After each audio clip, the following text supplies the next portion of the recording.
Oke, baik, kita masuk ke topik lain. Ya, tadi kita udah bahas tentang humility dan hati yang bersih ya. Sekarang kita mau bahas tentang perfection.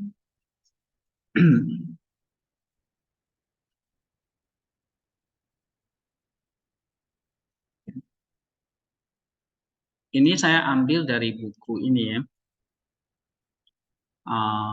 John Rodley, The Systematic Collection. Ya. Perfection itu di tema yang pertama atau systematic yang pertama ya. Yang ini. Perfection. Nah, ini perfection ini menjadi topik yang utama karena memang segala upaya kita kan tadi dari faith, kemudian ditanam, ya ada penyelidikan, ada obedience, ada berjuang, buah itu kembali menghasilkan benih, benih itu kemudian tanam lagi, dan terus menerus berbuah, ya kan? Jadi kalau kamu misalnya nanam pohon durian, benihnya cuma satu, maka pohonnya satu, buahnya ya gitu aja kan. Tapi coba kamu dari buah itu kamu nanam lagi, menghasilkan benih lagi, kamu tanam lagi, menghasilkan lagi, hasilkan lagi, maka buah itu nggak akan pernah habis. Kenapa? Karena buahnya selalu menghasilkan benih. Dari benih terus menghasilkan buah lagi. Right? Maka buahnya nggak akan pernah habis. Jadi kalau kamu nggak pernah nanam lagi, cuma satu pohon itu, lama-lama ya habis. Benar nggak? Gitu. Jadi kamu nanam pohon pisang, pisangnya cuma satu. Ya, pisangnya paling berbuah 2-3 kali, dia udah tua mati ya kan. Nah, hidup kita juga seperti itu. Kamu harus terus nanam benihnya, ya, nanam imannya. Jadi iman itu bukan cuma, wah dulu saya sudah punya iman, sudah bertobat nih sama Tuhan Yesus. Sekarang saya nggak perlu iman lagi, dan saya perlu masuk surga. Itu pandangan yang salah. Oke, dulu iman, sekarang iman akan datang iman. Karena kita harus terus menghasilkan benih dan buah. Sampai kapan ini? Terus sampai kita menuju pada perfection, kesempurnaan. Nah, yang kita percaya itu ini nanti akan berakhir ketika kita menyatu dengan Bapa, Putra, dan Roh Kudus di dalam Theos. Theos di sini disebut dengan perfection. Maka tujuan kita melakukan atau tujuan dari para bapa ini melakukan pertapaan, hidup di dalam asketism itu adalah untuk mencapai perfection. Oke, tapi untuk mencapai itu tadi kita perlu ada hesychia, perlu sorrow for sin, compunction ya, pertobatan, perlu pengendalian diri, terus apa lagi? Misalnya pornea, mengendalikan dari hawa nafsu, percabulan, hidup dalam kemiskinan, ya, ketekunan, passion dan keberanian. Kemudian apa lagi? Tidak atau ini humility ya, tidak menyombongkan diri, ya, mengampuni, dia krisis, oke, berjaga-jaga, Jesus prayer tanpa henti, kemudian ada hospitality, keramahan, ya kan, compassion, ada belas kasihan, nah obedience, humility, ada ketekunan, ada kasih, ada dan sebagainya. Ini yang dibahas di dalam Desert Fathers ini. Jadi sudah dirangkum dalam berbagai topik. Nah, kita akan bahas yang pertama, compassion, perfection ya. Di halaman, ini kalian bisa baca di halaman berapa ini? 7. Ya, di buku halaman 7. Kita lihat di sini.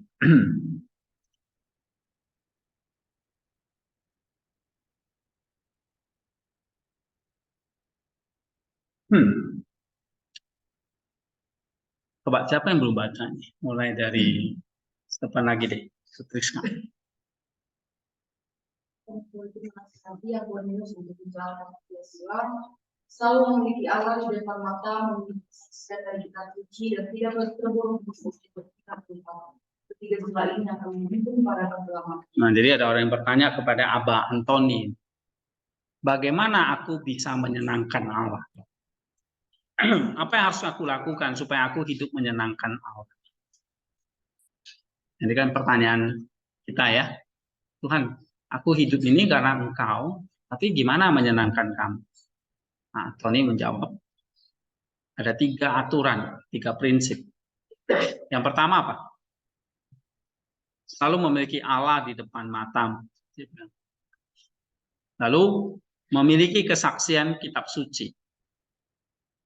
Dan jangan buru-buru berpindah tempat. Nah, ini maksudnya ketiga ini apa ini? Misalnya, selalu memiliki Allah di depan mata. Apa artinya?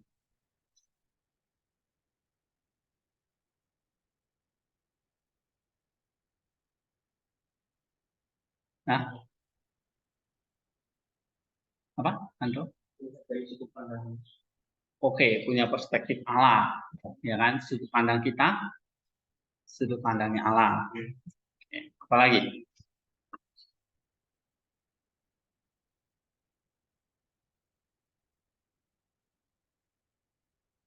Jadi selalu memiliki Allah dimanapun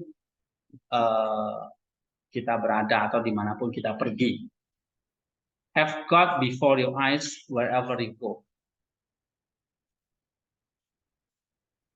Ya, selalu memiliki Allah di depan mata kita. Ya, artinya apa? Sederhananya aja, kan tadi kita bicara tentang iman, ya kan? Bicara tentang ada Bapa, Anak, Roh Kudus yang sudah dicurahkan di dalam hati kita. Jadi kita sebetulnya adalah apa? Makhluk rohani nih. Dimanapun kita berada, di situ ada roh kita, dan ada roh kita, di situ ada Roh Kudus, ya kan? Jadi hidup kita nggak pernah bisa lepas dari Allah. So mengandalkan Dia, apalagi takut akan Dia, begitu. Ingat akan Dia, right? Nah, tapi yang kedua apa? Ini kan memiliki Allah di dalam kemanapun kita pergi. Ini kan berbicara tentang masalah apa tadi? Faith ini, ya kan?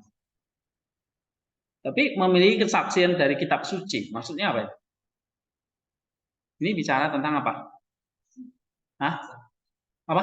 Ketaatan, benar. Jadi apa yang kamu kerjakan harus sesuai dengan apa yang menjadi perintah Allah di dalam kitab suci. Jadi kalau kamu sudah punya faith, ya obedience gitu loh. Ya kan? Lalu yang ketiga ini apa? Dimanapun kamu hidup, jangan kamu buru-buru pindah.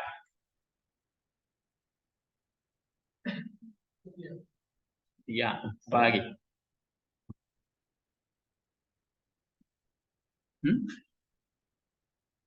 Ini bicara tentang apa ya? Tidak berburu pindah tempat. Konteks di Father ini pasti bicara tentang apa?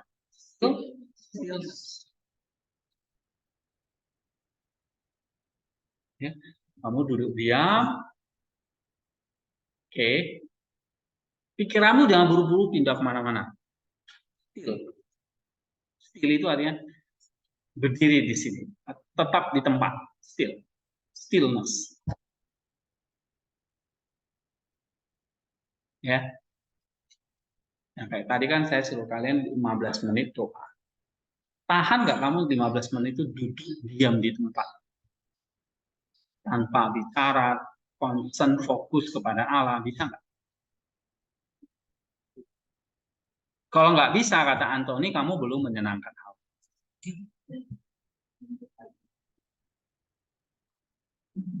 Kita maunya mulut kita bicara aja, ya kan? Apalagi ada teman. Wah, nimbrung dah, gosip dah. Kata si Rahman, bertanda dah. Gitu ya. Raymond. Saya ingatnya Raymond. Mirip-mirip sih namamu. Raymond. Gimana tadi? 15 menit atau 10 menit, kamu sudah berburu-buru nggak pindah tempat? Jangan 5 menit udah nggak tahan ini mantapnya, ya kan? Kepingin rasanya udah pergi jalan-jalan. Ya.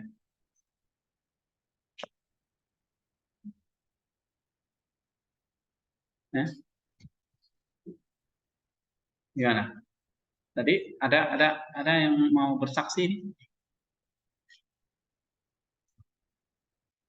Tadi yang punya, iya ya, saya kok baru duduk aja kok kayaknya udah nggak kepingin pindah tempat ini. Ada? Nggak ada ya, berarti bagus semua nih ya. Ini calon biarawan ini.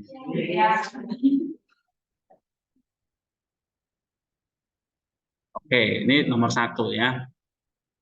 Yang kedua, coba baca Winda. Abah Antonius menasihati Abah Pambo untuk tidak mengandalkan kebenaran diri sendiri, tidak mengulangi kesalahan masa lalu dan berusaha untuk mengendalikan ibadah. Iya, ada yang bertanya sama Abah Pambo nih. Abah Pambo itu bertanya kepada Abah Antoni. Apa yang harus aku lakukan? Lalu Antoni itu menjawab apa? Jangan mengandalkan diri sendiri. Ini belajar mengajari humility lagi kan? Tidak mengulangi kesalahan masa lalu dan kendalikan lidah dan perut. Nah, misalnya di sini yang menarik adalah berusaha mengendalikan lidah dan perut. Kenapa kok? Misalnya Antoni itu mengatakan lidah dan perut itu harus dikendalikan. Berarti ada apa di situ?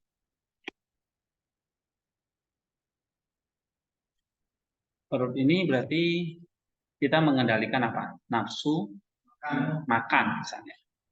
Kalau lidah perkataan. Ya.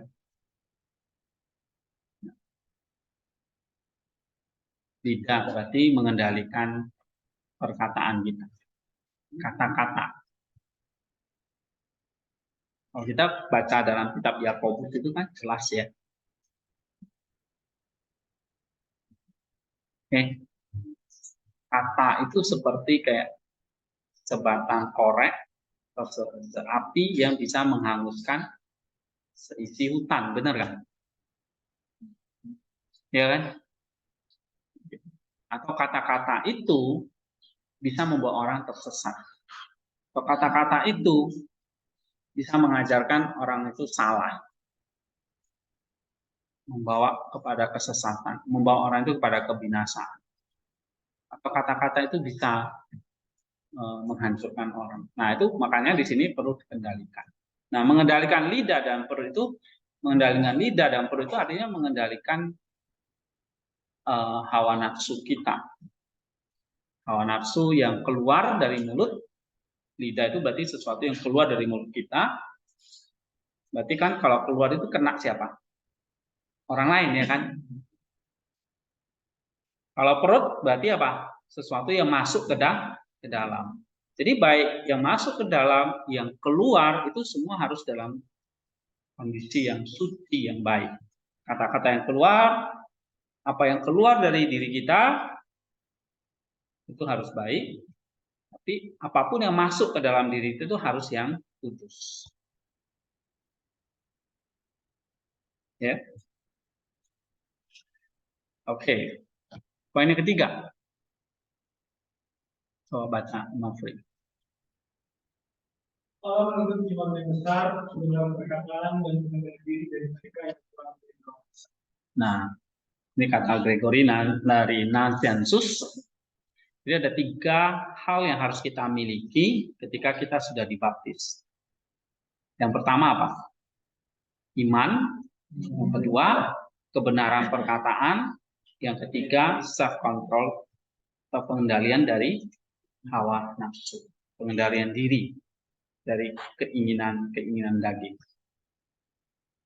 Nah, itu baru kita bisa mengejar kesempurnaan. Ya, iman yang benar itu untuk apa? Supaya kamu bisa dituntun dalam kebenaran, kan gitu.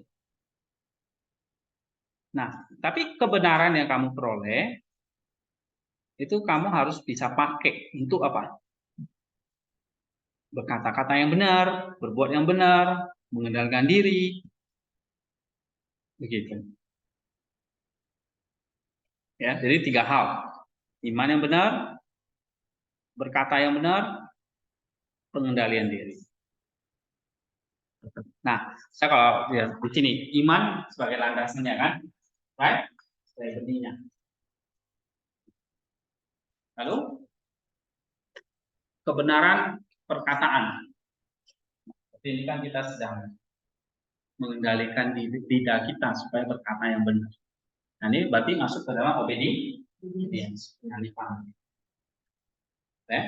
Nah, kemudian di sini mengendalikan diri dari hawa nafsu, self control of the body. Nah, ini berarti sama penyalipan. Ini nasihatnya itu pasti orang seperti ini. Ya karena ini ya circle of life kita gitu. Ya. Nah, tadi kalau Anthony tadi mengatakan apa? 3 nasihatnya. Nah, tidak mengandalkan diri sendiri, humility, tidak mengenai masa lalu, pertobatan, dan kendalikan lidah. Right. Nomor 4, Christoph. Lawakan yang kering dan monoton yang dikombinasikan dengan cinta dapat menimbulkan apatia. Ya, apatia artinya apa nih? Secara dia tidak berperasaan, tidak pedulian terhadap kondisi fisik. Istilah yang ditemukan dalam apotek mata, tapi itu dalam tulisan sejarah. Iya, apatia itu artinya kamu bisa mencapai satu kondisi tidak lagi peduli dengan hawa nafsu. Nah, itu apatia. Ini satu puncak ya. Sebelum kita bisa menghasilkan buah-buah roh, itu ada apatia. Ya. Jadi pola makan yang kering dan monoton yang dikombinasikan dengan kasih, cinta, dapat menghasilkan apatia. Nah, apatia itu artinya di sini secara harfiah tidak peduli lagi pada kondisi fisiknya, nggak mementingkan lagi kenyamanan tubuh, makanan yang enak dan sebagainya. Nah, tapi dibiasakan latihan gini dengan pola makan yang kering dan monoton itu aja. Nah, itu yang mereka. Kamu lihat misalnya Abah Novel kemarin ya, emang dia makan sup daging gitu? Nggak ada di padang gurun mana ada sup? Ya, ya ada makanan yang itu aja kan, kurma misalnya yang kering yang monoton gitu, atau dedaunan gitu. Tapi dia bisa hidup 60 tahun di situ. Ya kan? Nah, Abah Novel itu mencapai apatia nggak? Ya, tapi harus dikombinasikan dengan kasih, cinta. Jadi aku melakukan ini karena aku mengasihi. Aku berpuasa, aku mengendalikan diri karena aku mau hidup menyenangkan Tuhan. Nah, itu kan tadi yang pertama tadi ya. Bagaimana kita apa arti aku pleasing to God? Aku hidup bisa menyenangkan Tuhan. Nah, kalau Tuhan itu cinta, Tuhan itu kasih, ya kita juga kasih. Alright? Oke, nomor 5. Orna?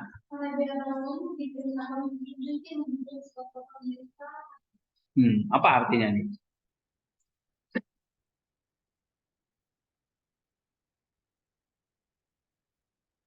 Diperintahkan jangan menghujat atau berhenti menghujat.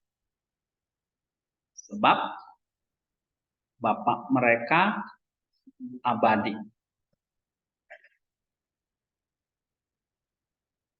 Bapak mereka itu immortal, kekal. Ini dari perkataan Evagrius ya.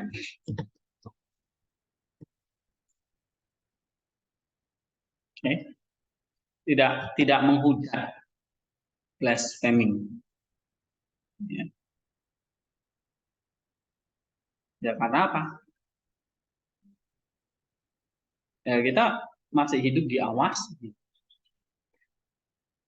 Ya.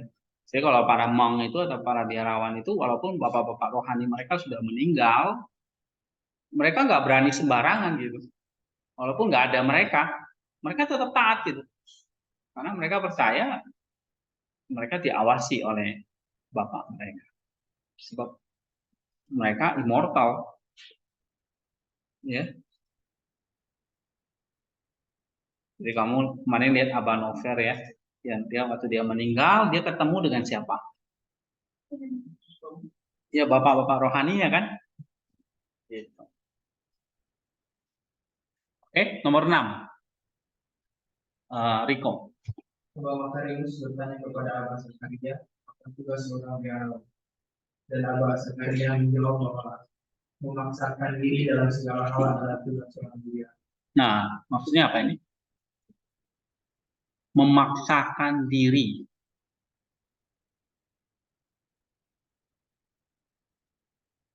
To course oneself in all things, that is the task of the monk. Dan memaksakan diri dalam segala hal adalah pekerjaan dari seorang biarawan.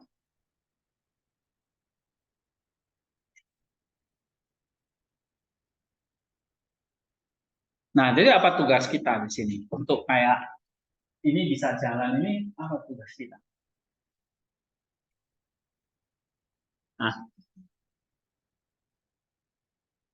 paksa.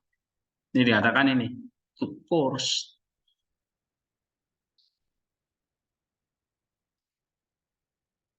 Kalau nggak dipaksa ya kita akan terlena nanti di dalam kedagingan kita.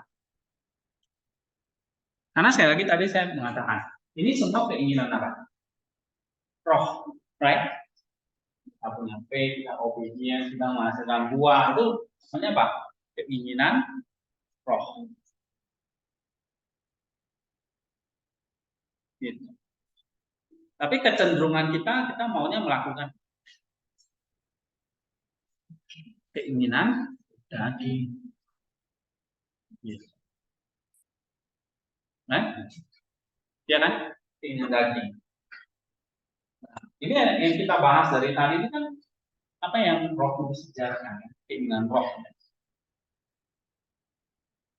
Nah, jadi kalau kita tidak memaksakan diri, ya maka yang kita kerjakan adalah keinginan daging. Sebab apa? Ini ada istilahnya namanya hati itu punya dua warna, dua disposisi, keinginan daging dan keinginan roh. Rohnya lurus, ya. Ini daging mewakili hawa nafsu, ya, yang tidak jatuh ke dalam dosa. Ya, kalau dibuahi jadi dosa. Ini dua-duanya masih benih. Keinginan roh kalau ditanam, kan tadi ya, kalau ditanam dalam tanah, ini jadi bertumbuh jadi buah. Masih benih. Sama dengan daging, kalau dibuahi jadi apa? Dosa. Ada dua ya. Nah, kita lebih suka lakukan yang mana? Yang daging atau yang roh? Fitri. Oh, Fitri jawab roh. Ya kan? Benar. Benar nggak Fitri? Iya, tapi harus dipaksa.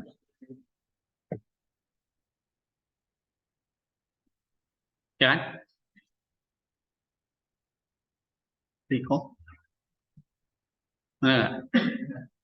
Apa yang benar? Apa yang benar? Memaksa apa ini? Memaksa melakukan keinginan roh, yang memaksakan diri ya. Seorang biarawan pun kamu pikir hidup mereka tuh kayaknya enak banget ya melakukan keinginan roh. Sama kayak kita, banyak pertempuran, banyak harus dipaksa memang. Apa? Misalnya kalian bisa kasih contoh apa?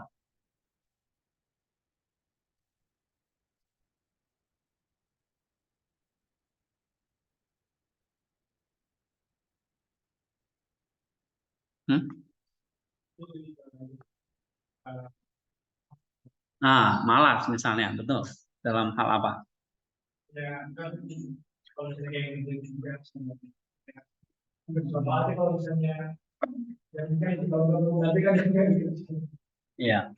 ya itu sih maksudnya karena dia tinggi dari sampai sekian kemudian ya tapi kalau misalnya mau cari dan mau tahu cara ini ya harus mampu gitu kalau teman-teman semua malah ada pakai otak ya nggak bisa. Jadi harus paksa ya kerjainnya.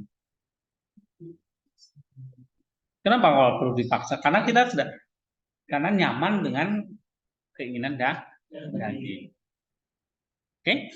Jadi benar ya dikatakan Makarius ini. Apa? Al-Zakaria ini. Apa sih tugas seorang biarawan? Memaksakan diri dalam segala.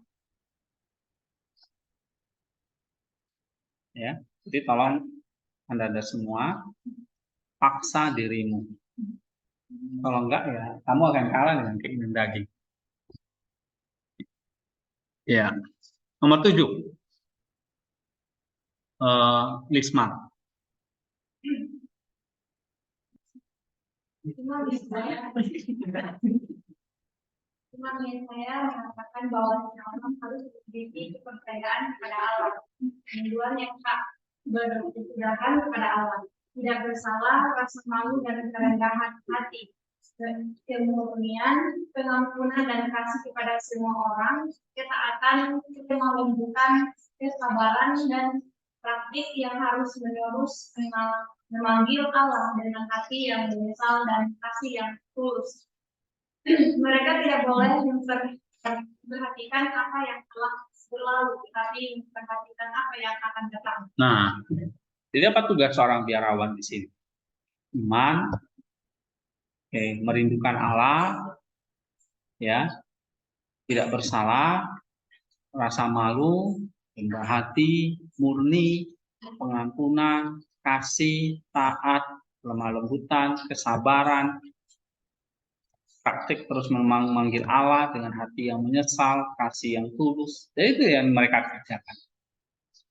Ya. Jadi tidak memperhatikan apa yang telah berlalu, tetapi memperhatikan apa yang akan datang. Nah, ini nasihat Imam Abba Yesaya. Oke, Yesaya the priest ya. Ini seorang imam.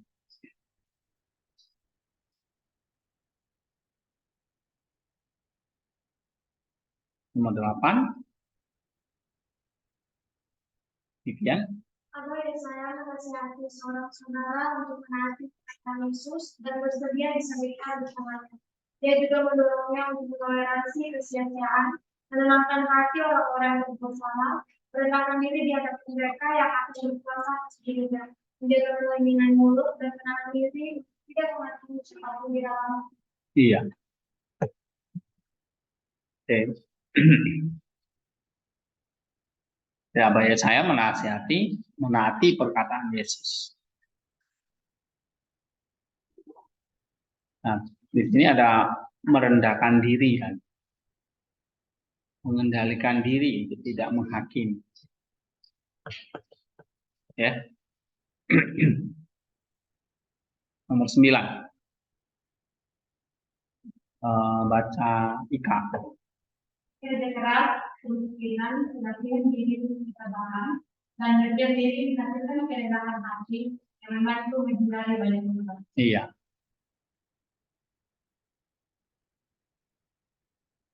Oke. Jadi kalau kita mau menghindari banyak dosa, kita harus punya apa?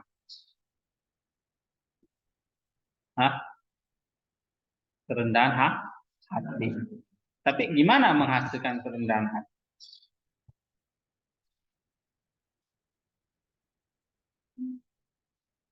Kerja keras, kemiskinan, mengasingkan diri, ketabahan, dan berdiam diri. Jadi kerendahan hati itu nggak cuma apa ya, nggak cuma soal performance dia itu ramah gitu ya, atau dia baik.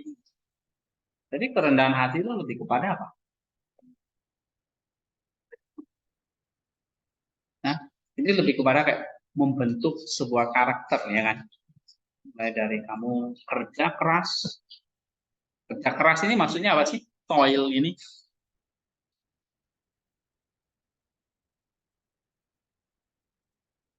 Kerja keras maksudnya apa di sini?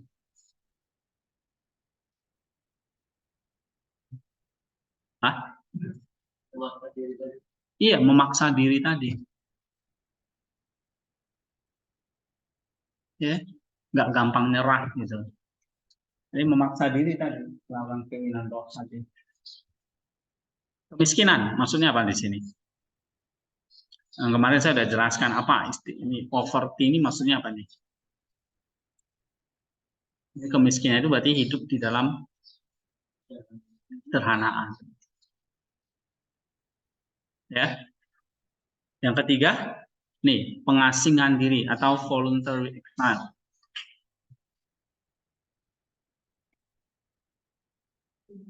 Ya, illness. Oke, fortitude atau ketabahan.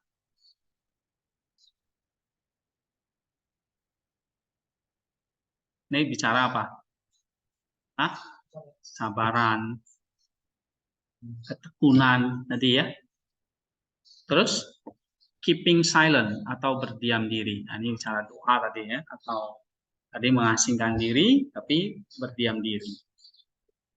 Ya, tidak, kemarin kita bilang tidak ikut dengan kumpulan para pencemooh, pengasingan diri. Nah, dari situ baru menghasilkan apa? Ketundukan hati, humility. Baru humility itu bisa membantu kita menghindari banyak dosa.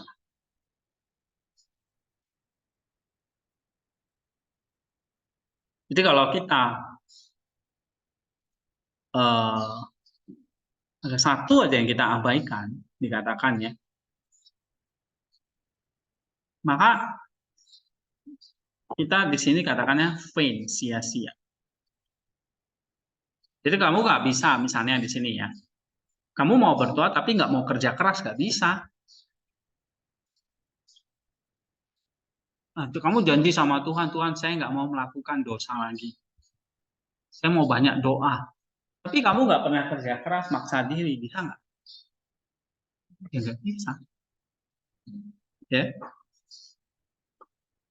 Gitu. Kamu kerja keras tapi nggak tekun. Hari ini doang, besok nggak lagi. Ya nggak bisa juga. Jadi, oke. Jadi kalau di sini dikatakan, gimana kita bisa menghasilkan kerendahan hati? Apa jawabannya? Kerja keras, kemiskinan, mengasing diri, ketabahan, berdiam diri. Besok saya kasih ujian ya. Biar kalian hafal. Oke, ada yang mau tambahin? Feedback? Jangan diam-diam aja. Ini kan bukan kelas saya, ini kelas kita bersama.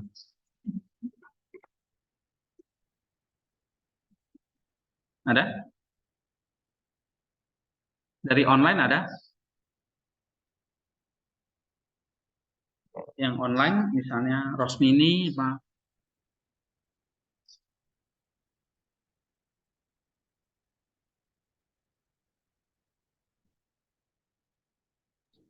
Enggak ada, Pak. Nggak ada? Ada komentar. Iya.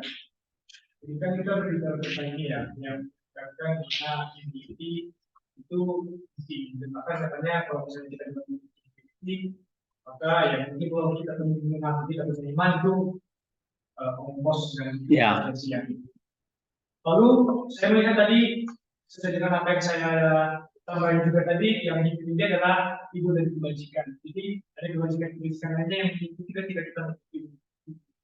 Dan ada juga usaha-usaha seperti ini, kerja keras, kemiskinan, dan lain-lain.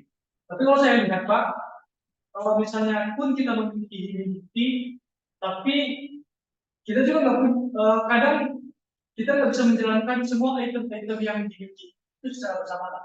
Artinya kayak pengendalian diri, ketabahan, atau mungkin segala macam kasih. Apakah memang itu kita misalnya kita memiliki atau memang sebenarnya saya punya kerendahan hati tapi saya kurang sabar. Saya kurang sabar gitu. Tapi saya memiliki kerendahan hati tapi memang tipikal orang saya yang pemarah dan emosional, arogan, akhirnya saya paling benci yang nggak mau sabar. Tapi saya memiliki kerendahan hati, saya memiliki kasih dan saya memiliki pengendalian diri. Tapi saya kurang sabar itu aja. Gitu. Apakah memang tidak ada item kesabaran itu dalam kehidupan kita atau memang belum pada waktunya kesabaran itu muncul dalam kehidupan kita? Ya, misalnya kerendahan hati, ya berarti kan seperti kayak Paulus mengatakan kasih itu sabar, murah hati. Bisa kalau ada salah satu nggak ada, apakah kita nggak punya kasih? Kerendahan hati itu ya ada ketabahan, ada kemiskinannya, ada kerja kerasnya, ada pengasihan dirinya, ada doanya, ada dirinya. Misalnya kalau salah satu nggak ada, misalnya kayak Novi, aku nggak punya sabar itu, apakah saya nggak punya kerendahan hati? Nah, justru disitulah, misalnya saya nggak punya sabar ini, ya kan? Jadi kamu akan lihat, berarti aku belum sempurna, aku belum lebih baik ini dari orang lain. Berarti aku belum punya kerendahan hati sebetulnya. Ya, gitu. Aku harus punya itu kesabaran itu, baru aku bisa lebih baik. Ya. Jadi kalau kita merasa kita udah sempurna, kita udah lebih baik dari orang, kita lebih rendah hati, lebih kudus dari orang lain, justru kita nggak rendah hati. Tapi kalau kita lihat diri kita belum sempurna, kita masih harus banyak berlatih. Nah, disitulah rendah hatinya. Maka kalau Tuhan bilang, kalau kita masih banyak dosa nih, misalnya kita kurang sabar, kita ya contoh tadi ya, kita seringkali kurang sabar atau kita seringkali marah dan sebagainya. Nah, berarti kita belum punya kerendahan hati. Kita belajar gimana memiliki itu. Nah, waktu kamu mau belajar punya sabar, di situ muncul kerendahan hatinya. Bukan sebaliknya. Aku sudah melakukan ini. Oh, cuma kurang satu, nggak apa-apa lah. Tapi aku bangga dengan yang aku lakukan. Itu bukan kerendahan hati. Ya, tapi kerendahan hati itu adalah kamu merasa apa yang kamu kerjakan itu masih kurang. Tadi di mana itu ya? Mungkin tadi di ini ya. Tidak lebih baik dari orang lain, misalnya itu di mana ya? Oh, tadi yang di sebelumnya ya. Nah, itu tadi ada hal-hal yang misalnya kalau kasih itu sabar, rendah hati itu sabar, dan saya belum punya, ya berarti kamu minta sama Tuhan kasih kesabaran. Nah, waktu kamu minta, kamu sadar kamu belum punya, nah itu disitulah muncul kerendahan hatinya, ya. Tapi kita nggak boleh bangga, maksudnya dengan kerendahan hati kita. Seolah aku lebih baik rendah hati dari kamu. Itu udah bukan rendah hati lagi. Gitu. Ya. Jadi semua harus ada gitu ya itemnya. Salah satu nggak ada, seperti tadi, hilang satu iota saja, itu nggak sempurna lagi gitu. Ya. Nah, jadi dikatakan nih, the renunciation of one who does not observe these practices is in vain. Jadi kalau kita misalnya nih mengasingkan diri, tapi kita tidak melakukan hal-hal itu, sia-sia. Misalnya kamu banyak doa tapi nggak punya humility sia-sia. Masih ingat doa orang Farisi itu? Dia tidak banyak melakukan ya, apa perintah Tuhan, gitu. Tapi dia nggak punya apa kesalahan dia. Nah, humility. Maka dia pulang tidak dibenarkan Allah. Oke, jadi begitu juga dalam hidup kita. Ada satu yang kurang nih. Aku nggak sabar nih. Aku nggak punya apalah misalnya. Kamu belum sempurna gitu. Ya, dan Tuhan nggak membenarkan kamu. Nah, harus sempurna gitu. Tapi gimana caranya Tuhan? Aku kan tipe kalau orang yang nggak sabar. Nah, ini seringkali kita dibohongi ya dengan istilah-istilah ini. Aku tipikal orang yang introvert, extrovert dan segala macam lah itu ya. Sehingga kita bersembunyi di balik itu. Ya memang aku kayak gitu. Ya kan? Akhirnya membuat kamu, ya itulah aku gitu loh. Kamu nggak force memaksa dirimu tuh keluar dari natur gitu. Menjadi yang supranatural. Kan kita percaya Allah yang bisa melakukan apapun. Oke? Jadi kalau kamu orang tipikalnya nggak sabar, bisa nggak jadi sabar? Bisa, kalau mau. Ya kan? Maka tadi memaksa aku kan dilahir dengan karakter, kan ada 16 karakter seperti itu ya. Iya memang sih ada karakternya yang karakter orang itu misalnya kayak ada yang temperamen, ada yang pemalu, ada yang rendah diri, ada yang ekstrovert lah, introvert lah dan sebagainya ya, gitu. Itu natur gitu. Memang setiap orang punya masing-masing. Tapi kita nggak hanya hidup di dalam natur kita aja. Kita harus beyond the nature. Ya. Aku orangnya itu nggak bisa loh duduk diam. Kan ada orang yang ngomongnya kayak gitu ya. Aku maunya tuh sukanya jalan-jalan. Aku baru kayak bisa menemukan Tuhan dengan jalan-jalan. Ya, gitu kan? Gitu. Di alam, di mall aku lebih suka lagi. Di situ aku bisa menemukan Tuhan. Ya. Lihat barang-barang branded, aku baru bisa menemukan. Nah, namanya jalan-jalan. Apa benar sih gitu? Ya. Oke. Nah, ya memang ada orang yang nggak bisa ya kalau duduk di belakang meja setengah jam, 1 jam aja kayaknya udah menyiksa banget. Apalagi duduk berjam-jam berdoa gitu. Wah, dia lah ini bukan aku dah. Not me. Nah, gimana itu? Mungkin ada di sini kan yang tipikalnya pantatnya suka panas gitu kan, nggak bisa duduk dengan tenang, either 10 menit aja pun nggak bisa gitu. Nah, sekali lagi, memaksa.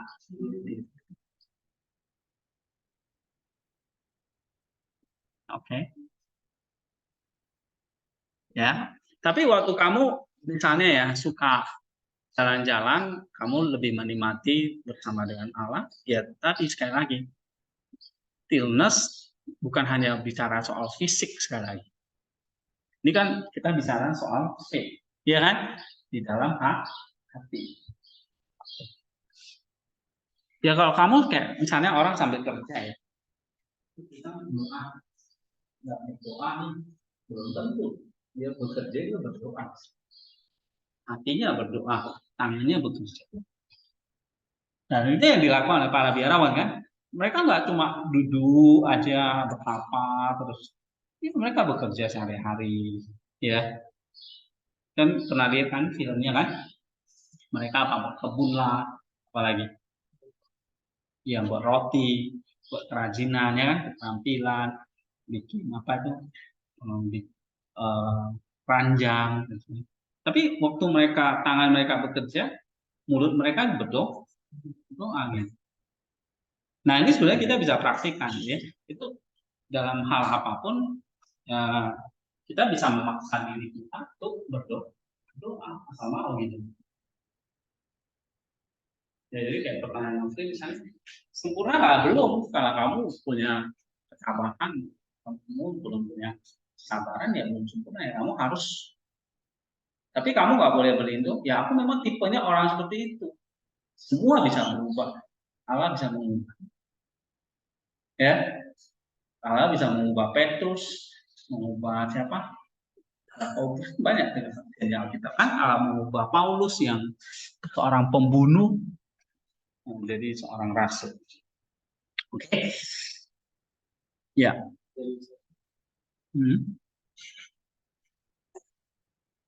Oh, ini ada pertanyaan dulu ya di chat. Pertanyaan Pak, berdiam diri yang dimaksudkan di sini apakah berdiam diri tidak melakukan apa-apa, misalnya tidak banyak ngomong, suka menyendiri, ngurung diri, menjauhi keramaian dan lain-lain. Karena supaya orang tidak salah paham dalam mengartikan berdiam diri, dalam menghasilkan kerendahan hati yang dimaksud. Nah, ini pertanyaan bagus nih. Apa itu kata nota tema? Berdiam diri berarti kayak bengong gitu, melamun. Siapa yang suka melamun? Ada lomba melamun di mana itu? Semua ya nggak tahu di mana itu, di Jogja atau apa waktu itu ada lomba melamun loh. Pokoknya duduk bengong. Siapa yang paling tahan? Ya. Apakah berdiam diri itu seperti itu? Melamun. Kalau orang yang introvert mungkin cocok ya kan. Wah, kalau aku ekstrovert, orang yang suka ria gitu ya. Mungkin sini siapa ya? Ika gitu ya. Ika Santi, kelihatan itu. Orangnya ceria, periang. Disuruh masuk pondok doa, berdoa, berdiam diri. Waduh, itu kayak aku masuk neraka. Nah, apakah hanya seperti itu konsep kita? Atau ada bisa jelasin? Berdiam diri itu seperti apa?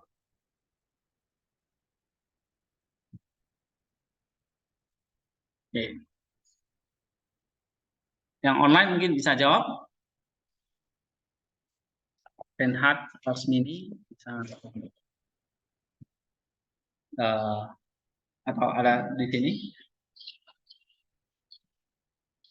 Jadi pertanyaan tadi ini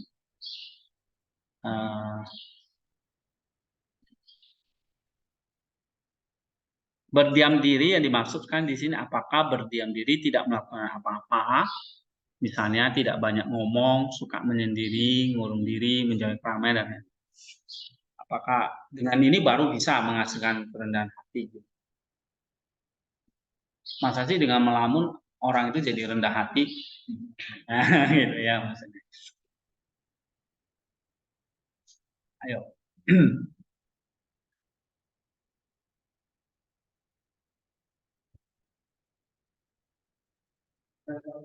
Ya.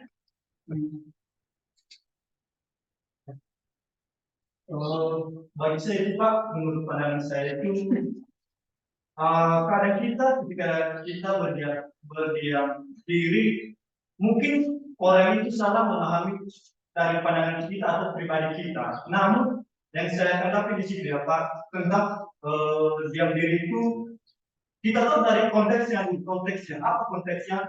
Ada suatu masalah ada sebuah cerita, masalah ini bukan masalah kita, namun orang ini yang menunjukkan pribadi kita yang kamu yang bukan masalah. Namun kita berdiam diri di situ supaya kita tidak bertengkar dalam suatu masalah. Lalu supaya tidak bertengkar dalam suatu masalah. Namun berdiam diri itu salah satu kewajiban kita sebagai pengikut Kristus. Kenapa saya katakan sedemikian, Pak? Karena kita ketika kita berdiam diri itu bukan istilahnya kita melamun, kita sebenarnya orang yang belum konsisten atau belum yang belum mengenal. Jadi berdiam diri itu maksudnya apa? Berdiam diri itu sebenarnya salah satunya keheningan kita ketika kita berdoa, ambil tentang berdoa, Tentunya kita berdoa harus kita mempunyai keheningan. Bukan istilahnya kita di berkening itu maka kita kayak apa ya? Suatu masalah bukan. Artinya di situ dari pertanyaan si Kanote tadi, apakah berdiam diri itu apakah kita supaya orang tidak salah memahami kita pribadi kita atau secara fenomena kita, namun kita di situ secara pribadi saya Pak atau data ya tentang pribadi saya berdiam diri ketika orang itu bermasalah, saya berdiam diri. Kenapa berdiam diri Pak? Supaya pribadi saya tidak bertengkar kepada orang itu. Lebih baik saya berdiam diri ketika saya bertengkar. Misalnya lihat konteks. Jadi kalau berdiam diri, ya kita tidak memancing emosi orang. Kita lebih baik diam. Tapi kan kita nggak lagi bicara tentang itu, nih bicara dalam konteks kita berdoa nih ya kan. Nah, apakah misalnya doa yang hening, berdiam diri, terus kita nggak ngapa-ngapain gitu, bengong, melamun, atau sebetulnya kita sedang ngerjain apa? Oh. Ya. Jadi kalau misalkan konteks berdiam diri, kita berdoa kan. Nah, berarti kita itu sedang ingin untuk dekat dengan Tuhan. Ketenangan batin kan. Istilahnya ketenangan batin. Nah, itu diperlukan dalam pertumbuhan rohani kita sendiri. Jadi berdiam diri itu adalah salah satu cara ya untuk kita bisa menenangkan batin, memenangkan hati, ya kan kemarin. Terus untuk kita bisa berbicara dengan Tuhan, supaya bisa berbicara dengan Tuhan, terus bersekutu dengan Tuhan. Jadi sebenarnya berdiam diri itu kalau dari perkataan Andro ya untuk menenangkan batin supaya kita bisa bicara sama Tuhan. Jadi ada activity-nya gitu loh. Jadi ya. Nah, kan kemarin saya pernah kasih ilustrasi ya. Kenapa kita perlu berdiam diri? Hening gitulah ya. Stillness. Kan ada ilustrasi kalau air itu. Kalau air ini saya goyang-goyang gitu ya. Ini ya, airnya kan bergerak terus nih, nggak diam nih. Ya kan? Nah, terus saya nggak bisa lihat wajah saya di situ. Tapi kalau airnya udah tenang, diam, saya akan lihat, saya bisa lihat wajah saya sendiri. Mungkin kalian pernah lakukan kan? Saya kayak di mana gitu ya, air yang tenang akan memantulkan wajahmu. Dari situ kamu bisa melihat dirimu dengan jelas. Siapa dirimu? Apa dosamu? Apa kelemahanmu? Apa yang sudah kamu lakukan? Apa kesalahanmu? Apa yang harus kamu lakukan? Apa yang harus kamu perbaiki? Apa yang hidupmu sudah melakukan apa saja nih buat Tuhan? Dan sebagainya. Di situ kamu dengan tenang bisa menenangkan tadi ya, lebih mungkin bukan menenangkan tapi lebih bagus memenangkan hatimu. Ya. Nah, itu salah satu yang dimaksud dengan berdiam diri. Jadi berdiam diri bukan hanya sekedar kita tidak bicara atau kita melamun, bahkan bukan itu. Ya. Mau melamun malah kamu nanti gampang digoda sama iblis ya. Ya kan? Pikiranmu jadi kosong kan. Akhirnya ya pikiran jahat yang masuk gitu. Nah, jadi bukan melamun ya. Oke.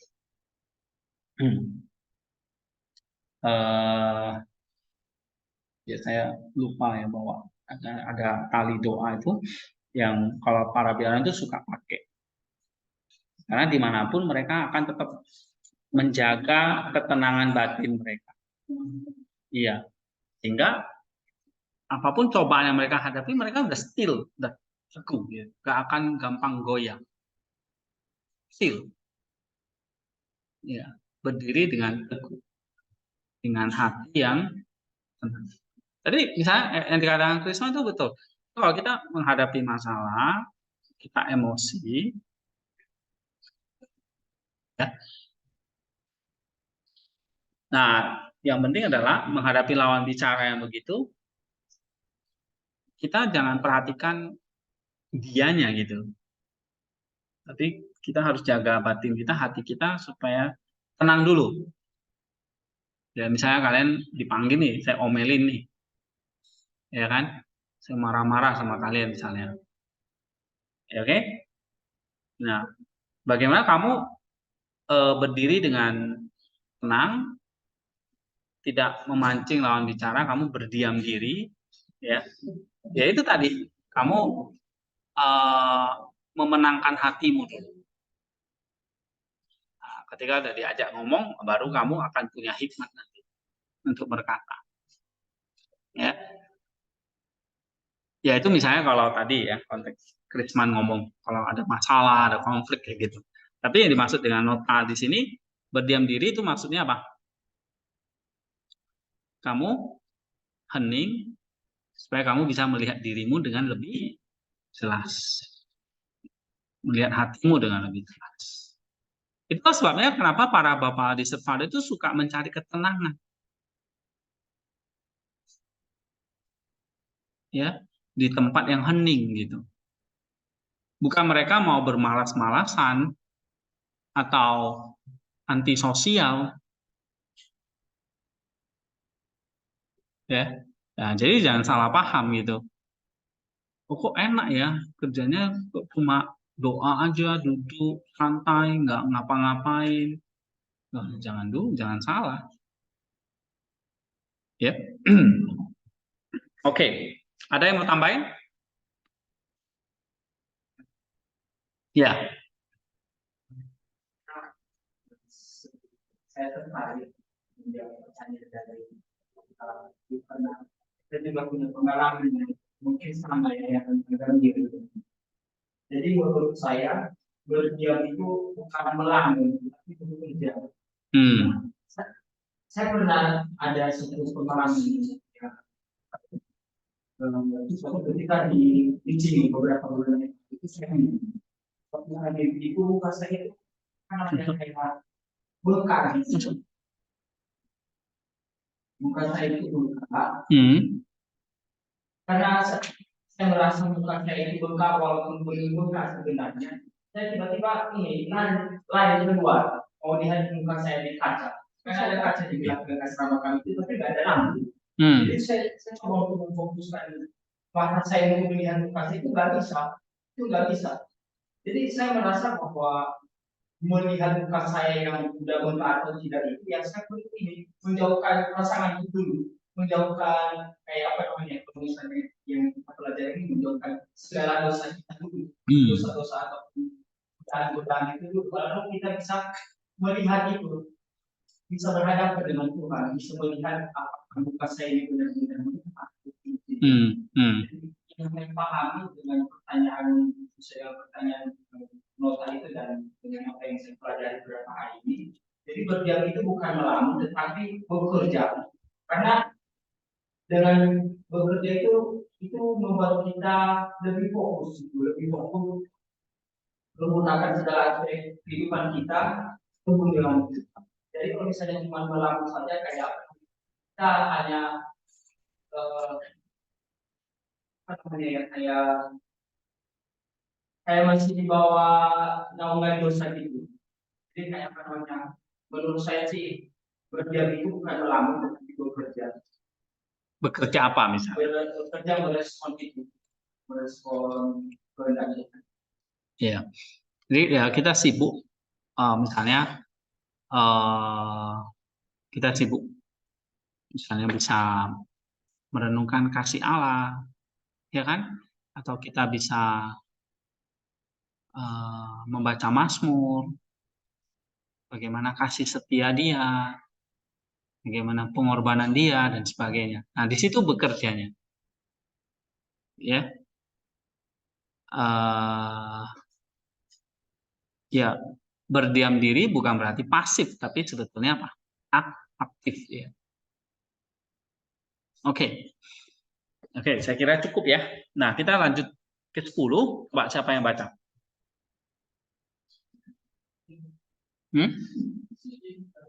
Oke, Jessica. Kita harus berjuang melawan tubuh untuk mencegahnya. Nah, itu dia. Ini tadi ada hubungannya dengan apa tadi?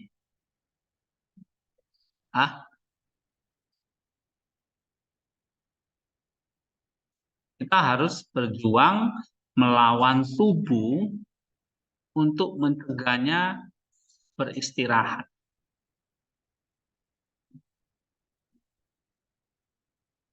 Ya kan?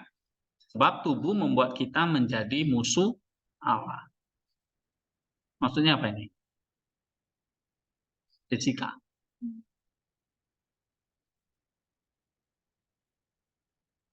Maka tubuh bisa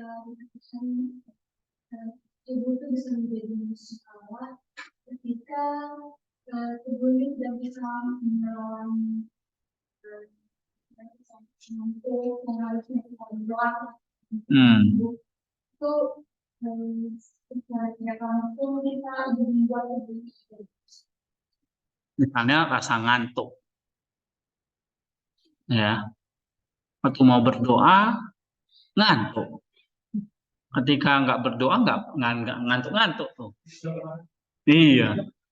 Tapi kalau disuruh berdoa, aduh rasanya ngantuk dan paling tepat obat tidur itu malah. Ya toh?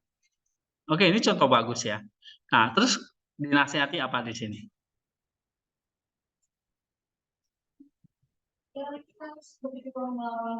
Ya, melawan rasa ngantuk tadi. Ya ini simpel ya, seringkali kita alami ya.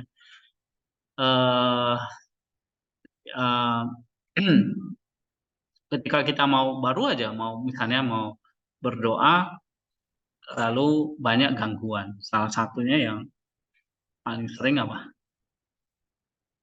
Ya ngantuk itu. Ya. Maka kalau ada misalnya salah satu bapak gereja bernama Gregory dari Cina itu memberikan kita beberapa tips praktis bagaimana berjuang melawan tubuh. Ya. Ketika kita seperti ini dalam posisi duduk, kita udah pegel-pegel nih, udah capek mau tidur. Nah kita coba pakai cara lain, misalnya berdiri atau jalan-jalan, ya. Nah dia ngajarin bahkan mengatur nafas. Kenapa kok kita bisa ngantuk? Karena suplai oksigen di otak itu berkurang. Ya.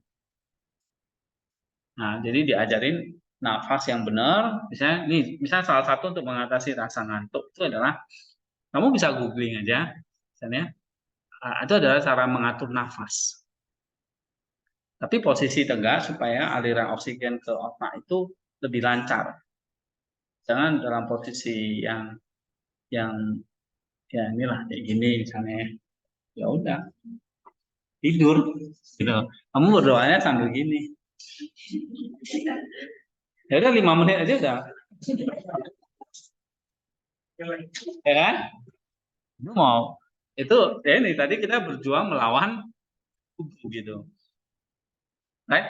Ya tadi tubuh kita ya memang kan punya kecenderungan ini kan. Keinginan daging. Nah, jadi kita harus memaksakan diri ya melawan. Jadi dihadapi oleh para biarawan itu juga pergumulan seperti itu, sama kayak kita ya. Mereka juga berjuang melawan kemalasan tadi, melawan tubuh. Ya. Pernah kan saya kasih itu buku doa itu ya, yang panjang-panjang itu. Waktu kamu baca kan kamu kayaknya kepingin cepet selesai ya, enggak? Kan selesai. Belum kita udah lihat ini berapa halaman. Ya, karena saya juga ngalami gitu. Tapi ya karena harus dipaksa. Ya. Jadi di rumah saya itu ada buku-buku doa, saya memaksa anak saya juga harus baca doa.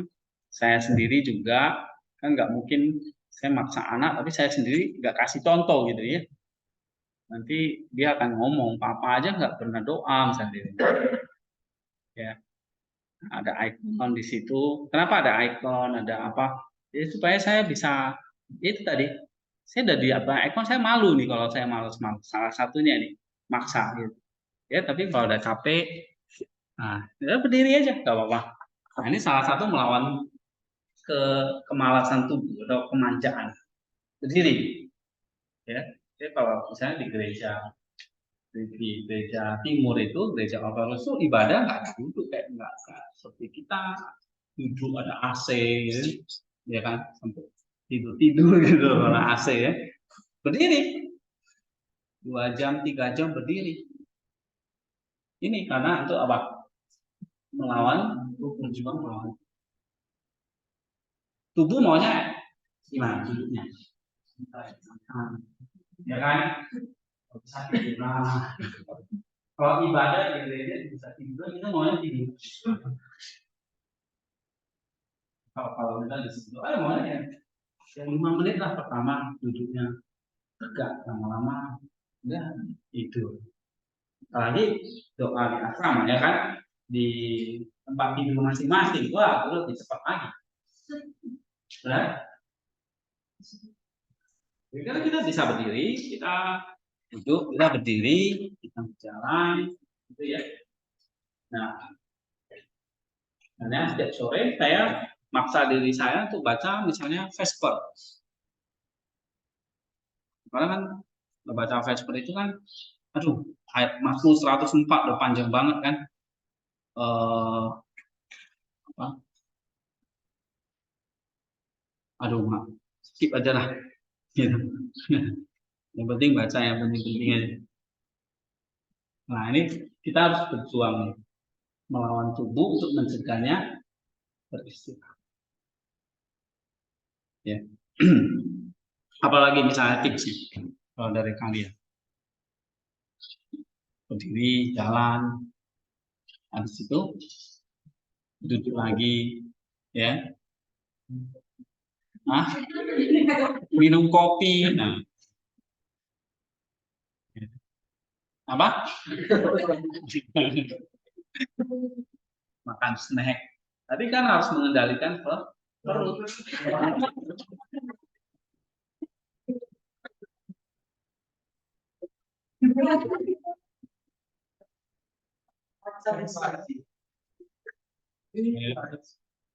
Mengendalikan perut, terus makan yang penting dan monoton. Ini enggak baca tadi. Oke. Ini nasihatnya ya. Jadi kalau mau mencapai kesempurnaan, ya, kita harus punya hate everything in the world and repose of the body. Ya, jadi kalau kita nggak membenci dunia, kita mau bersantai-santai dengan tubuh kita, maka kamu jadi musuhnya Allah.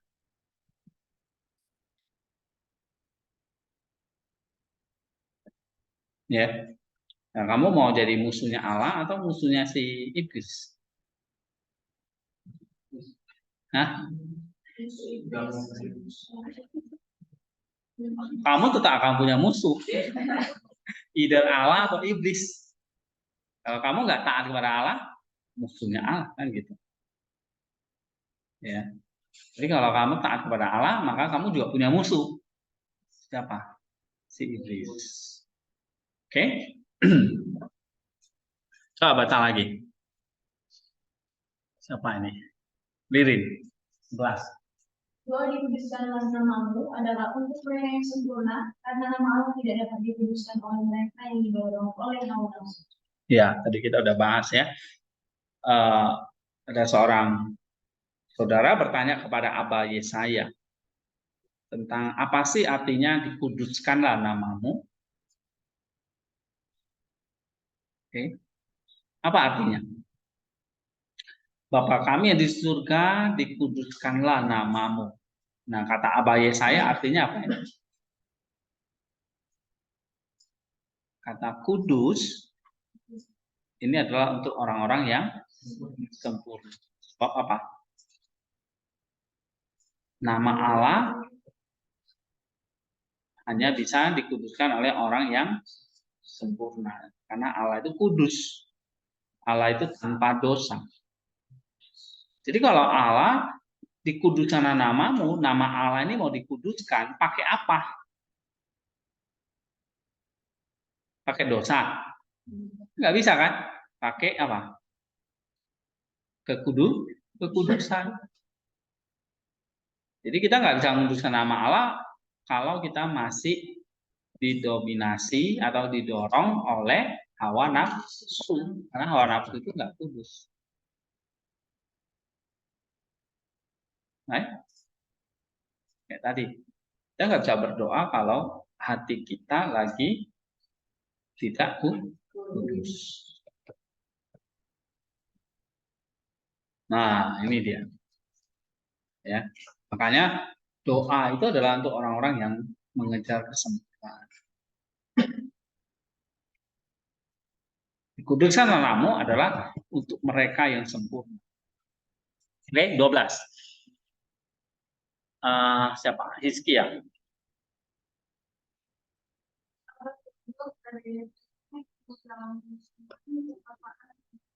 Iya. Nah, salah satu fathers itu bernama Theodor dari Perme. Ya, unggul di dalam apa? 3 kaulnya, 3 prinsipnya apa? Poverty, asceticism, dan keheningan. Sama ya, kayak tadi juga kan, kemiskinan, kepapaan, keheningan.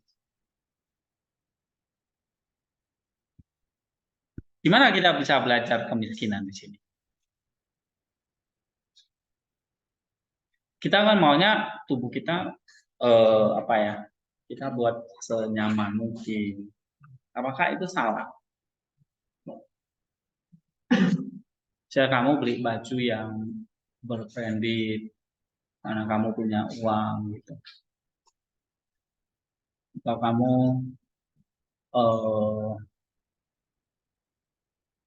ya ibaratnya boros lah gitu. Kalau udah boros ya itu sesuatu yang salah gitu. Tapi kalau sekali-sekali kita misalnya ya sekali kita ingin makan yang enak gitu. Nah, itu bukan sesuatu yang dipermasalahkan gitu ya. Tapi kalau kita menuntut satu kehidupan yang tadi yang saya bilang bukan hanya natural. Natural itu kan maksudnya ya kita manusiawi aja. Ya, kita hidup ya ini namanya orang yang perlu ini, perlu itu ya. That's natural. Tapi kalau kamu bisa ya you beyond supernatural. Ya, kamu sebetulnya bisa hidup mewah nih. Ya kan? Hidup mewah tidak dalam kemiskinan. Tapi kamu memilih untuk hidup miskin. Nah, itu satu level kerohanian lebih tinggi. Dulu banyak cerita sebetulnya ya. Orang terkaya di Indonesia itu kan siapa ya? Hartono bersaudara ya. Itu punya pabrik rokok yang besar, punya bank BCA, Jarum itu ya.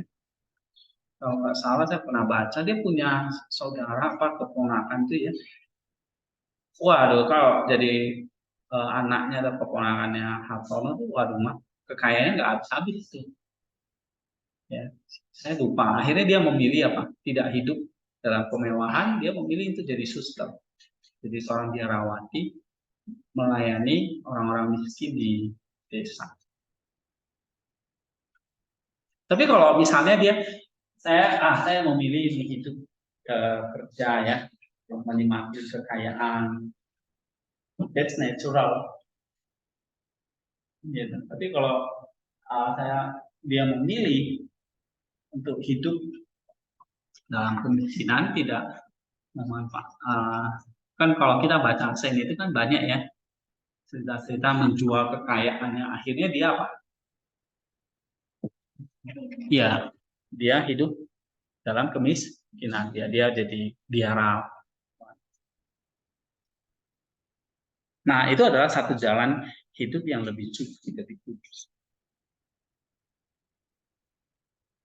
Ya, biasanya kita kan orang-orang yang miskin, kita nggak mau dalam kemiskinan, kita malu. Saya malu teman saya bisa pakai sepatu yang bagus, baju yang bagus, apa lagi ya, punya barang-barang yang bagus. Sementara saya nggak punya, misalnya gitu. Kita merasa kemiskinan itu adalah sesuatu noda, suatu dosa, atau ibaratnya kalau teologi kemakmuran itu mengajarkan kalau kamu miskin kamu bukan anak Allah gitu ya. Anak Allah kita kaya di surga. Anaknya nggak mungkin miskin gitu. Benar nggak? Ya, nah itu salah loh. Kemiskinan bukan sebuah apa apa lah ya, kita pikir kutuk lah atau dosa lah atau eh, tidak diberkati Tuhan gitu. Nah justru Bapak Gereja itu mengajarkan apa? Harus unggul di dalam itu yang kita mesti tonjolin. Ya,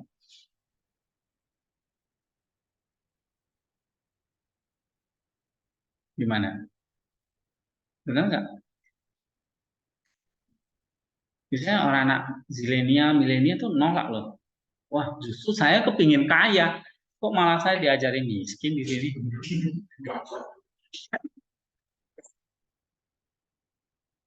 Mana sih? Gitu.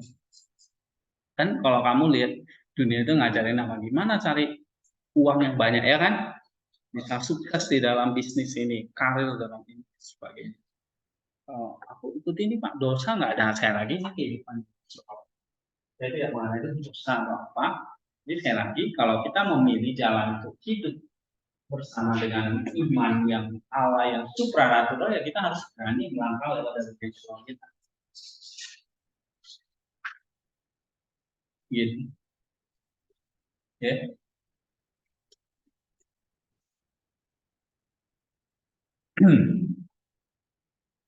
Nah, misalnya apalagi asketisme ini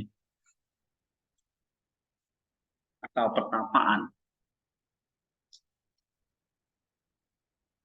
Sulit sekali ya, misalnya kayak kalian ini yang masih generasi apa ini milenial ya, kalian kan Gen Z ya, masih sekitar umur belasan. Saya milenial, kalian zilenial, Pak. Yang istilah-istilah itu lah, zilenial lah, generasi apa gitu. Tapi tetap aja,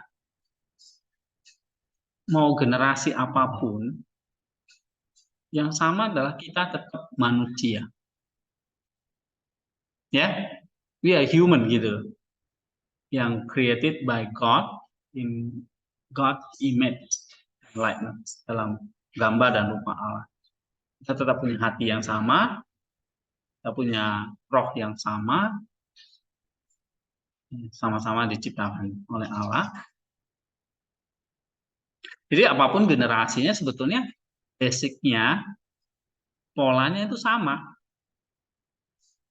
Ya cuma tantangannya lebih sulit. Misalnya kalau kepada generasi-generasi muda, misalnya gitu, diajak untuk belajar, baca, doa, hening, apalagi diajak untuk hidup sederhana gitu ya. Waduh, sulit banget. Ya, contoh misalnya anak saya aja gitu. Yang mungkin itu bukan generasi zilenial lagi, tapi dia generasi alpha sudah. Udah beda generasi kan dengan kalian. Itu lebih sulit lagi. Gitu. Ya, jadi kalau kalian misalnya saya diajarin untuk batasin doa dan sebagainya, ngerjain tugas-tugas saya itu bagi saya uh, ya satu sisi sulit maksa kalian, tapi ya kalian bisa ngerjain. Ya, misalnya ketimbang 10 atau 10 tahun mahasiswa yang dulu yang alumni itu lebih gampang. Ya, nanti akan lebih sulit nih ngajarin mahasiswa-mahasiswa yang lebih baru lagi, yang generasinya lebih muda lagi. Yang kayak kita punya camp kemarin, itu kan rata-rata adik-adik kalian gitu kan yang datang kan. di bawah usia kalian. Nah, biasanya apa tuh? Pemalu ya kan, takut, disuruh ada yang bertanya kan nggak ada yang bertanya kemarin kan, nggak berani angkat tangan, berani WA, itu kan nggak seberapa.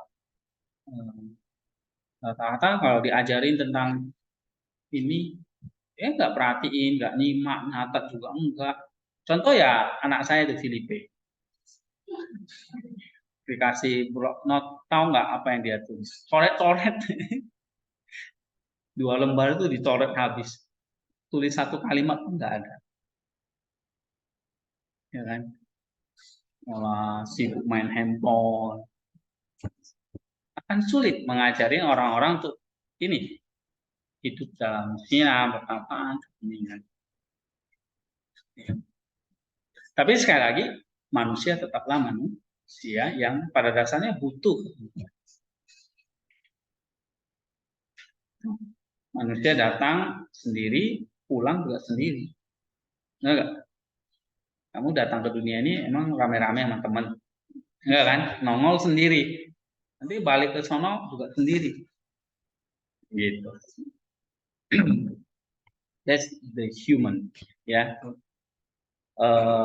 Jadi ada satu sisi, ada satu tantangan yang berat, ya. Tapi sisi lain ya kita semua manusia yang saya percaya bahwa apa yang diajarkan oleh Stefanus ini dibutuhkan oleh semua generasi, termasuk kalian. Ya, ada yang pernah cerita, maksudnya teman lah ini ya. Kamu ngajar Stefanus di Soteria itu apa nggak ketinggalan zaman ajaran itu? Apalagi kan buat anak-anak muda itu sulit sekali loh, mereka bisa terima. Iya sih. Ya. Kayaknya nggak masuk di akal mereka gitu.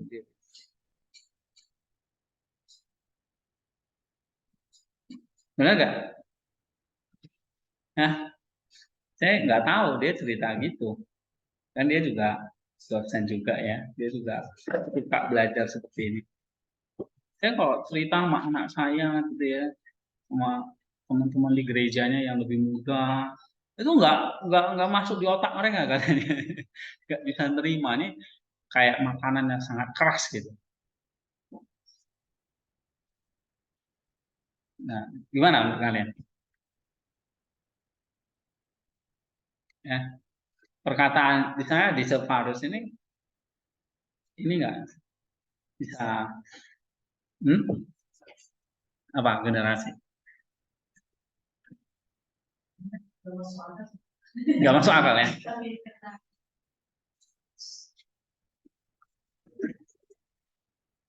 Saya terus menerus gimana? Iya. Nah, terus menerus paksa ya, atau karena tuntutan tugas gitu ya. Mau nggak mau ya saya si baca misalnya kan kayak kayak anak saya misalnya kamu baca sen gitu ya, dia lama-lama dia bosan, awalnya dia suka gitu ya baca, nonton YouTube-nya, lama-lama dia bosan, lebih suka Roblox, TikTok ya. Padahal saya udah kasih linknya nih, ini videonya udah dibuat kemasannya bagus banget gitu ya. Misalnya kayak Superbook gitu-gitulah ya, itu kan menarik. Dia lebih baik dia nonton TikTok gitu. Ya kan kalian juga sering gitu kan, tangannya kalau gini-gini itu nah, tadi TikTok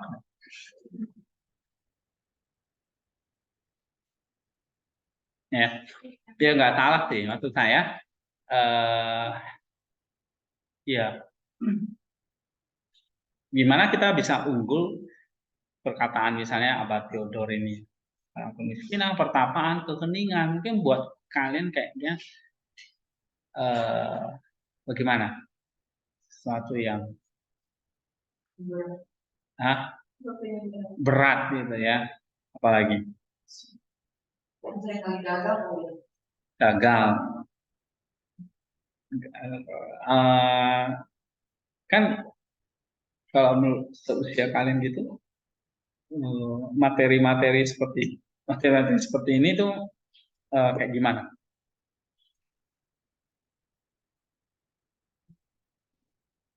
Tinggalan zaman kan, nggak cocok lah ya. Ini kan dibaca abad mungkin 10 abad yang lalu lebih cocok ya kan, ini udah abad apa gitu. Atau ada pikiran seperti itu nggak? Atau kamu melihat justru ini adalah harta karun nih, ya? Ini warisan spiritual gereja yang dijaga oleh Roh Kudus sepanjang zaman yang sangat berharga nih. Nah, atau kamu justru berpandangan, aduh ini apa sih? Ya, nggak ngerti, berat banget, benar nggak sih, atau apa sih gitu. Ayo, misalnya siapa? Hizkia.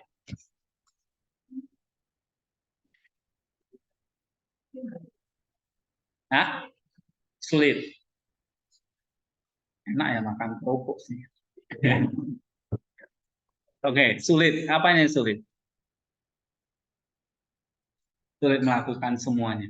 Siapa suruh melakukan semua? Satu-satu dulu.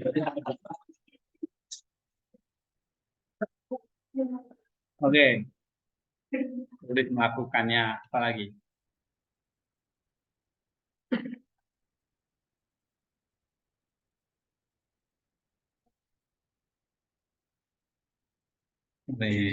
Lebih besar godaan daripada kemauan.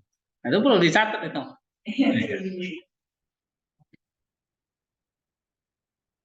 Ya. Terus mana lagi yang lebih mudah ini? Nah, Ika.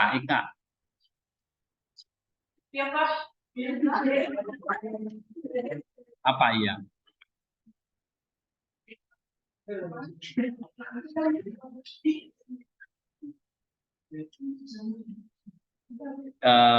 Ini yang online ada tanggapan?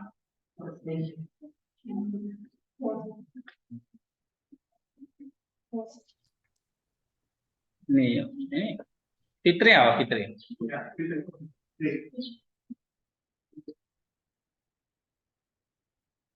Hah?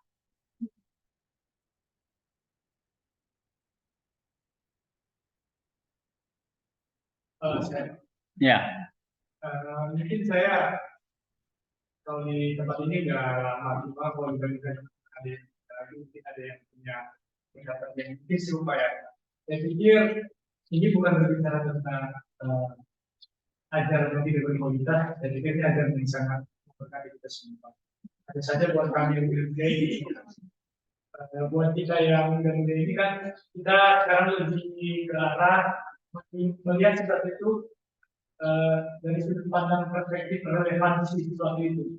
Artinya kalau misalnya sesuatu itu kayak ini aja deh, mungkin 20 tahun lalu atau 30 tahun lalu kalau ditawarkan kepada kita yang berbeda ini baju paling mahal 30 tahun lalu dibanding baju yang ada 100.000 model sekarang, saya bakal memilih baju model 100.000 model sekarang daripada saya harus memiliki baju yang paling mahal model 30 tahun yang lalu. Jadi meskipun itu memang baju paling mahal dan itu berkualitas seperti ajaran yang paling, tapi bajunya, tapi kalau misalnya sudut pandangnya udah kayak ini udah lama banget nih, gitu. Jadi nggak ada relevan lagi, ya misalnya nilai relevannya kurang. Jadi kan itu kayak udah first impressionnya itu udah kayak di awal.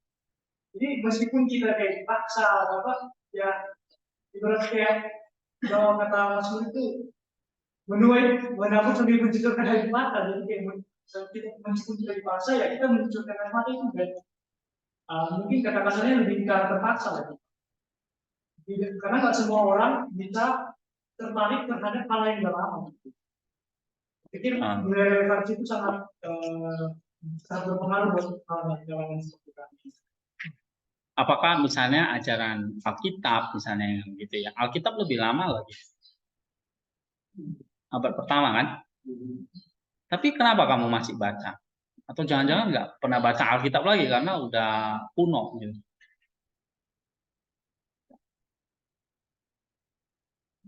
Ya Mima, masih baca Alkitab nggak? Rokok dia.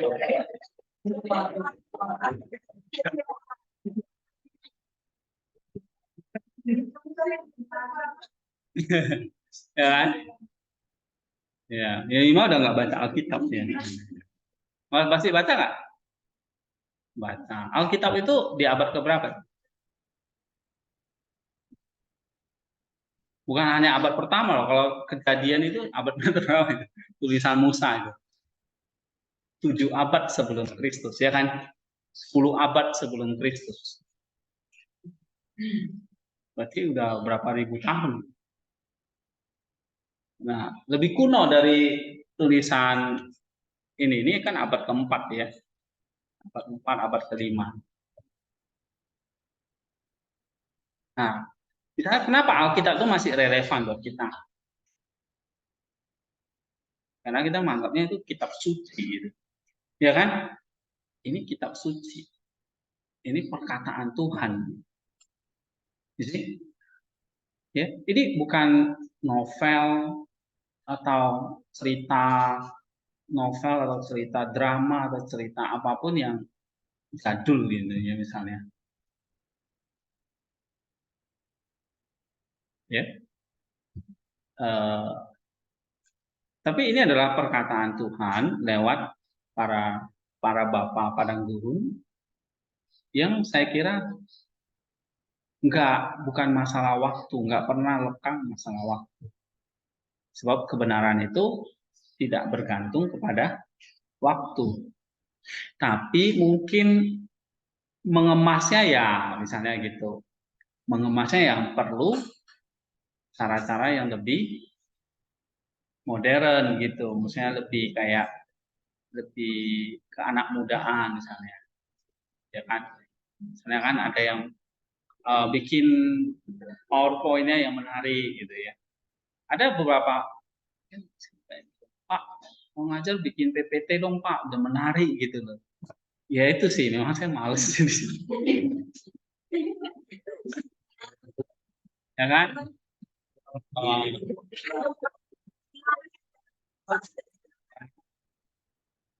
Karena saya mesti buang waktu saya lagi untuk ngerjain PPT-nya lagi. Saya nggak jarang sekali saya, kecuali udah dipaksa khotbah di gereja mau nggak mau saya bikin PPT. Kalau saya sih maunya hanya kasih perbatin, nah kamu yang bikin gitu. Ya, tapi saya kira isinya, saya ngerti ini maksud Putri. Isinya itu apa yang misalnya yang buku-buku yang kalian baca, The Fathers lah, kitab suci dan semuanya itu bukan masalah udah kuno gitu ya. Oh, udah nggak relevan. No, karena ini adalah perkataan Roh Kudus ya kan. Baik melalui penulis Alkitab, melalui bapak-bapak gereja, itu kita percaya adalah kebenaran yang diajarkan oleh Kristus melalui Roh Kudus. Sehingga nggak lekang oleh waktu. Ya. Nah, cuma memang betul yang dikatakan misalnya Hizkia, kalian Novri, misalnya ya itu sesuatu yang memang sulit karena kita sendiri misalnya kita belum ready sebetulnya untuk melakukan itu semua dan kita nggak bisa melakukan itu semua tapi ya harus bertahap. Misalnya nih, kamu mau ada keheningan aja, harus ada kerendahan hati, ya kan? Harus ada kerja keras, harus maksa diri kita. Kalau nggak dilatih gitu ya nggak bisa gitu. Dan tempat ini ya memang bukan tempat seperti di biara yang itu.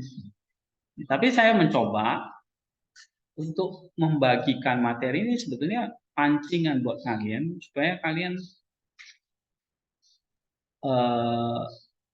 bisa melakukannya sendiri atau bisa nanti mengeksplornya sendiri, pelajari, oh ternyata banyak nih. Kekristenan itu bukan cuma shalom, haleluya, puji Tuhan doang, tepuk tangan doang gitu. Mujizat doang gitu. Perpuluhan doang yang mungkin selama ini kalian dengar. Ya, tapi kekristenan itu very rich. Salah satunya ini. Ya dong?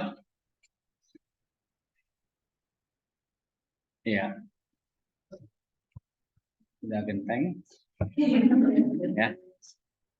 Oke, nanti kita sambung lagi. Setengah 2, kita break 1 jam. Saya ingatkan lagi, setengah jam kita istirahat. Pakai waktu sekali lagi 15 menit untuk tidur, ya, memejamkan mata sebentar. 15 menit berikutnya ya kalian pakai buat belajar, ya, maksa diri untuk hening.